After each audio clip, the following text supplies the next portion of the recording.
اعوذ باللہ من الشیطان الرجیم بسم اللہ الرحمن الرحیم۔ السلام علیکم، میں ہوں عاقب اتاری اور آپ کو خوابوں کی دنیا میں خوش آمدید کہتا ہوں۔ خوابوں کی دنیا میں آج ہم بات کریں گے خواب میں سرما دیکھنے یا لگانے کے حوالے سے۔ اس خواب کی مختلف صورتیں ہیں اور مختلف تعبیریں ہیں۔ اگر آپ اپنے خواب کی تعبیر جاننا چاہتے ہیں تو ویڈیو کو اینڈ تک دیکھیں۔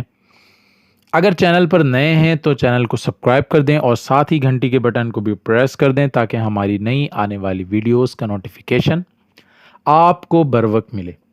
ناظرین، بات کرتے ہیں خواب میں سرما دیکھنے یا لگانے کے حوالے سے۔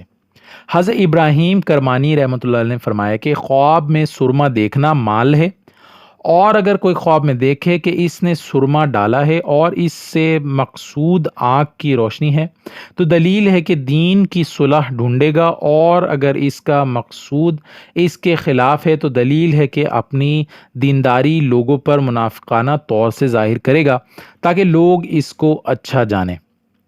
حضرت جابر مغربی رحمۃ اللہ علیہ نے فرمایا ہے کہ اگر کوئی شخص خواب میں دیکھے کہ اس کو کسی نے سرما دیا ہے تو دلیل ہے کہ اس کو اسی قدر مال حاصل ہوگا، اور اگر خواب میں دیکھے کہ سرما کھایا ہے تو دلیل ہے کہ محتاج اور غمناک ہوگا۔ حضرت جعفر صادق رحمۃ اللہ علیہ نے فرمایا کہ اگر کوئی شخص خواب میں دیکھے کہ بغل کے نیچے بدبو کے دور کرنے کے لیے سرما رکھتا ہے تو دلیل ہے کہ ایسا کام کرے گا جس کے باعث اس کی مدح و ثنا اور نیکی بیان کی جائے گی۔ اللہ پاک سے دعا ہے اللہ پاک ہمیں دین و دنیا میں کامیابی عطا کرے اور دشمن کے شر سے محفوظ رکھے۔ صلو علی الحبیب صلی اللہ تعالی علی محمد۔